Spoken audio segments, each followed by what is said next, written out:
Então Nossa Senhora diz: é chegado o momento de se consagrar a Rússia ao meu Imaculado Coração, de o Santo Padre, em união com os bispos do mundo todo, consagrarem a Rússia ao meu Imaculado Coração, como é a vontade de Jesus. E aí aconteceu? Como é que é esse pedido? O que ele implica? E o que aconteceu diante dele? Vamos começar a ver hoje. Fique conosco.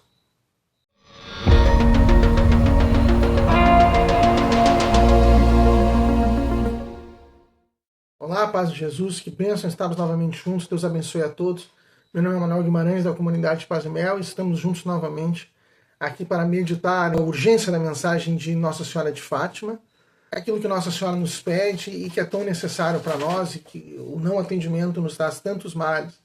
O que pede é sempre conversão, oração, reparação, coisas que nós precisamos fazer. E algumas coisas mais específicas. Nessa série nós estamos vendo as aparições que Nossa Senhora faz posteriormente a Fátima mesmo, a Cova da Iria em 1917, a irmã Lúcia nos anos 20, fazendo a especificação dos dois pedidos que foram só anunciados na segunda parte do segredo e que viriam a ser pedidos expressamente para a irmã Lúcia nos anos 20. A devoção dos 5 sábados, a comunhão reparadora, e o pedido de consagração da Rússia ao Imaculado Coração de Maria. No vídeo passado, nós já falamos, então, da aparição de 13 de junho de 1929, em que Nossa Senhora pede a consagração da Rússia ao seu Imaculado Coração. No vídeo passado, nós ficamos só na imagem que se revela à irmã Lúcia, né, na experiência espiritual que ela tem, na capela, lá das Irmãs Doroteias, em Tui, na Espanha. Aquela imagem, um crucifixo de luz, com um corpo de homem de braços abertos acima, né, representando Deus Pai, Jesus no crucificado Filho, uma pomba de luz também, Espírito Santo, das faces e do peito aberto do crucificado caíam sobre uma hóstia que flutuava e um cálice que flutuava um pouco abaixo, as gotas de sangue na Eucaristia.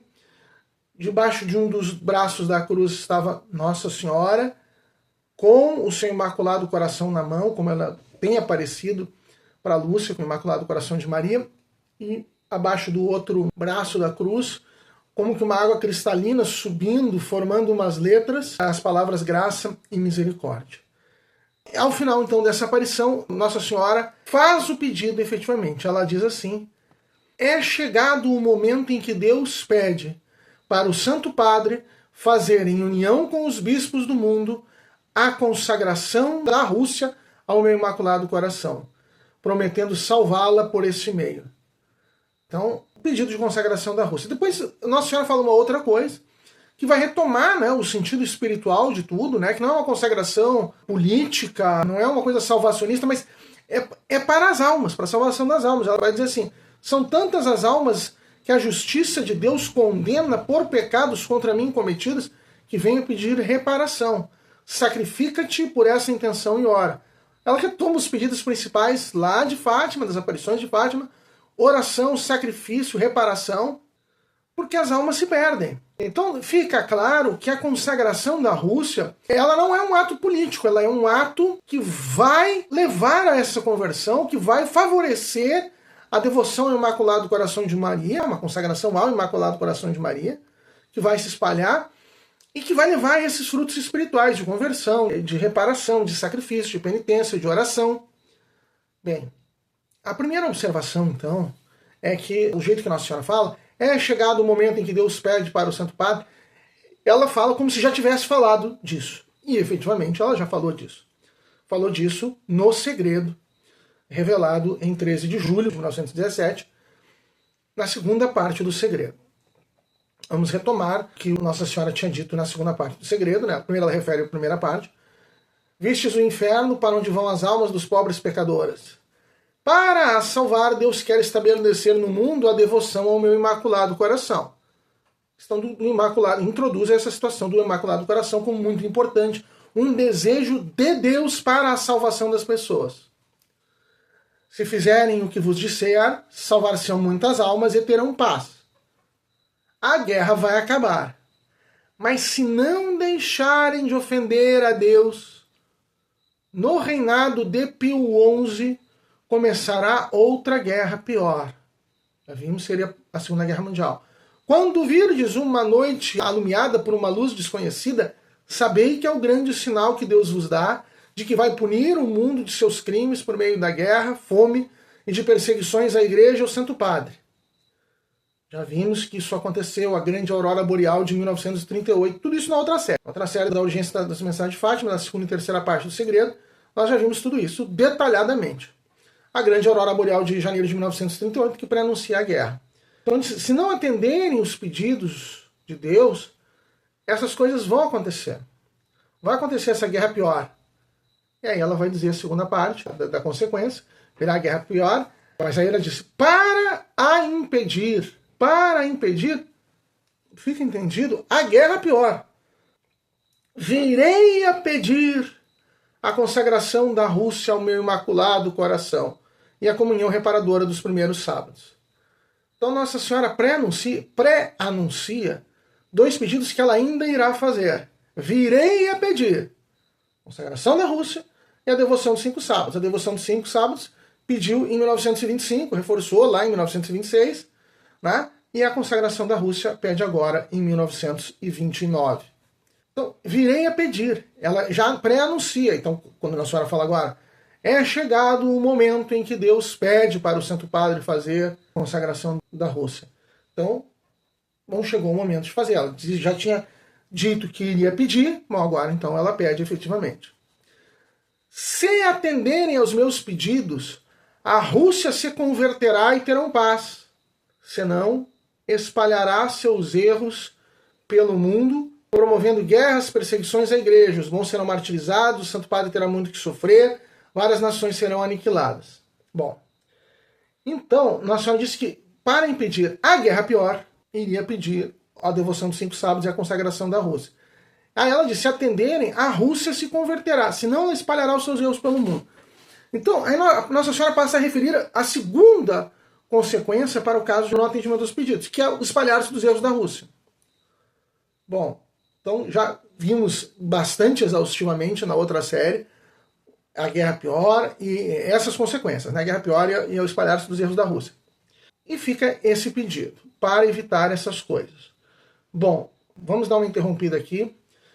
Os elementos que nós temos desse pedido de Nossa Senhora são basicamente 2.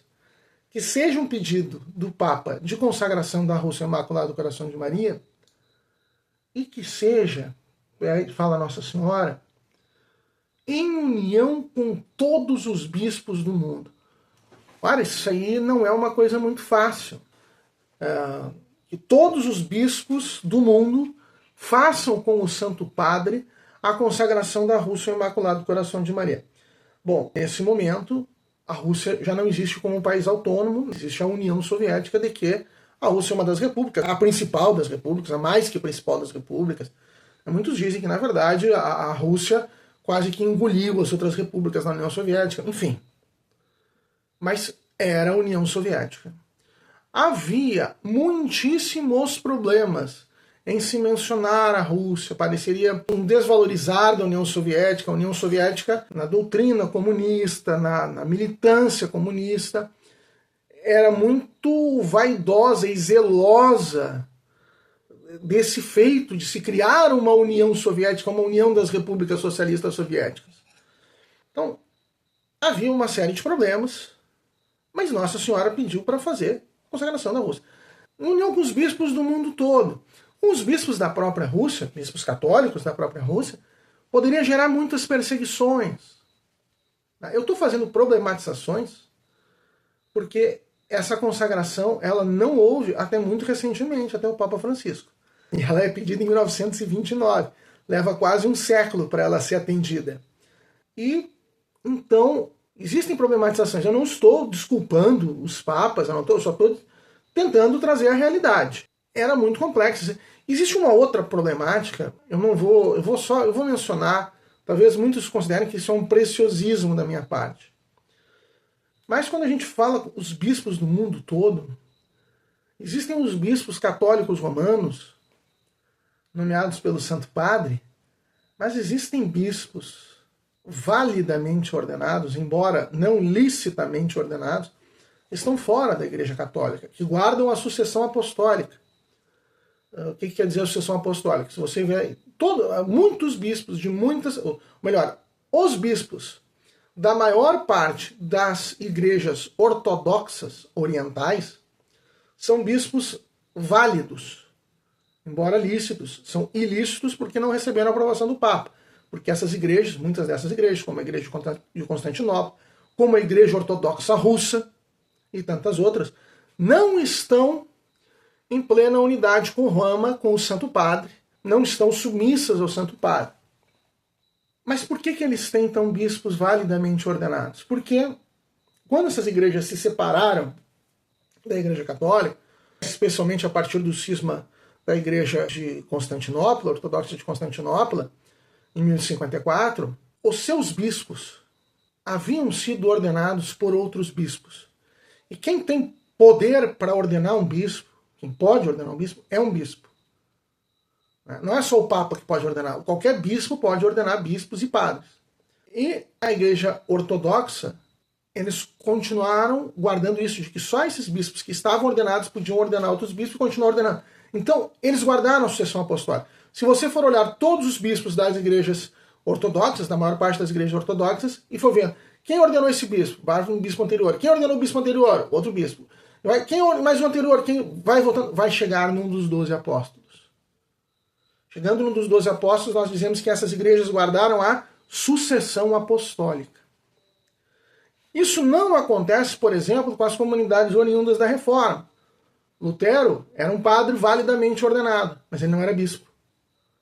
E a partir dali, os pastores que eles vão ordenando, os presbíteros que eles vão ordenando, não são ordenados por bispos validamente ordenados. Então, eles rompem a sucessão apostólica. Da mesma forma que calvinistas, os anglicanos tinham bispos validamente ordenados que se bandearam por lado de Henrique VIII, mas tinha outros que não, e eles não se importaram com a sucessão apostólica, então não guardam. Mas essas igrejas orientais guardam. Então a pergunta é, precisariam estar os bispos ortodoxos russos que já não obedecem ao Santo Padre em unidade com ele, nessa consagração?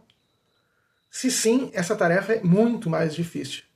E aí não aconteceu até agora essa consagração, porque os bispos ortodoxos não estavam, provavelmente, junto com o Papa Francisco. Mas vamos fazer uma interpretação melhor, mais simples, de que eram só os bispos católicos. Mesmo assim, existe um histórico de muitas rebeldias de bispos católicos, de não se querer dar essa primazia para Nossa Senhora.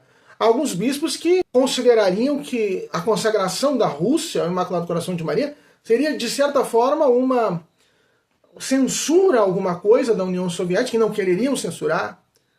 Então, há muitas dificuldades. Além de ser um problema diplomático da Santa Sé com a União Soviética, que a União Soviética não quer essa consagração, poderia haver retaliações, há bispos católicos lá, enfim. Todos esses questionamentos, eles valem mais para os papas mais recentes, né? Porque, infelizmente, a realidade é que nós não sabemos bem o quanto isso chegou aos papas da época, no caso 1929, já a Pio XI e depois Pio XII. Como é que chegou isso a eles? Eles realmente tomaram conhecimento desse pedido? O certo é que não fizeram. Pio XII, nós vamos ver nos próximos vídeos, durante a Segunda Guerra, faz uma consagração do mundo ao Imaculado Coração de Maria.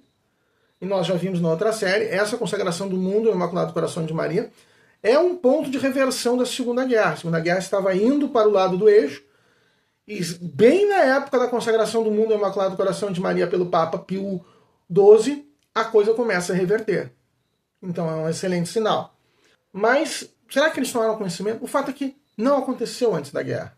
E de certo modo, então eu queria deixar uma interpretação minha aqui, vejam que parece que há duas possibilidades de consagração da Rússia ao Imaculado Coração de Maria nas falas de Nossa Senhora. Primeiro, durante o próprio segredo, ela diz assim, para impedir então a guerra pior, virei a pedir a devoção dos 5 sábados e a consagração da Rússia ao meu Imaculado Coração. Se atenderem meus pedidos, a Rússia se converterá e terão paz, senão a Rússia espalhará seus erros pelo mundo, promovendo guerras, perseguições à igreja, Os bons serão martirizados, o Santo Padre terá muito que sofrer. Várias nações serão aniquiladas. Aí Nossa Senhora diz assim: por fim o meu imaculado coração triunfará. O Santo Padre consagrar-me-á à Rússia, que se converterá e será concedido ao mundo um tempo de paz. Então parece que existem duas possibilidades. Uma, digamos assim, parece que a consagração da Rússia ao Imaculado Coração de Maria era inevitável. Se ela fosse feita no tempo correto, ela impediria a guerra pior e o espalhar-se dos erros da Rússia. Não feito. No final, ela diz assim: o Santo Padre consagrar-me-á à Rússia. Aí ela não fala se atenderem os meus pedidos, ela não fala um se. Ela diz que fará. Bom, o entendimento é de que, efetivamente, não houve a consagração da Rússia ao Imaculado Coração de Maria no tempo correto. Então, quando seria o tempo correto? Teria que ser antes da Segunda Guerra Mundial, porque era para evitá-la. Quando acontece o sinal da luz alumiada, lá desconhecida, em janeiro de 1938, já estava evidente que era o sinal de que a guerra era inevitável. Já passou o tempo da consagração da Rússia ao Imaculado Coração de Maria, no tempo adequado. Mas depois ela ia fazer. Então, o Santo Padre consagrar-me-á a Rússia, no final. Só que aí vai ser outra situação. E Nossa Senhora, ela reitera isso porque a irmã Lúcia, então, quando ela fala dessa aparição de junho de 1929, então, Nossa Senhora faz o pedido: é chegado o tempo em que o Santo Padre, Deus pede para o Santo Padre fazer em união com os bispos do mundo a consagração da Rússia ao Imaculado Coração. Aí ela diz o seguinte: tempos depois, a Lúcia disse que Nossa Senhora apareceu e disse assim: por meio de uma comunicação íntima, Nossa Senhora disse-me queixando-se: não quiseram atender o meu pedido. Como o rei de França, arrepender-se-ão e falarão. Então, não quiseram atender. Não, Nossa Senhora já deu, olha, não fizeram a consagração. Depois vão se arrepender e vão fazer. Mas será tarde, diz Nossa Senhora. A Rússia já terá espalhado seus erros pelo mundo, provocando guerras, perseguições à igreja. O Santo Padre terá muito que sofrer. Então, essa consagração que o Papa Francisco fez, infelizmente, é uma consagração tardia. O Papa Francisco fez o que pôde, mas é uma consagração tardia. Esteve muito longe de ser antes da Segunda Guerra Mundial, que era o pedido. Bom, nós vamos continuar vendo as implicações do pedido de consagração da Rússia ao Imaculado Coração nos próximos vídeos, mas já demos esses passos iniciais, tá bom? Deus abençoe, fique com Deus. Se você gostou, curta, compartilhe, comente, divulgue, se inscreva no canal. Deus abençoe e até a próxima.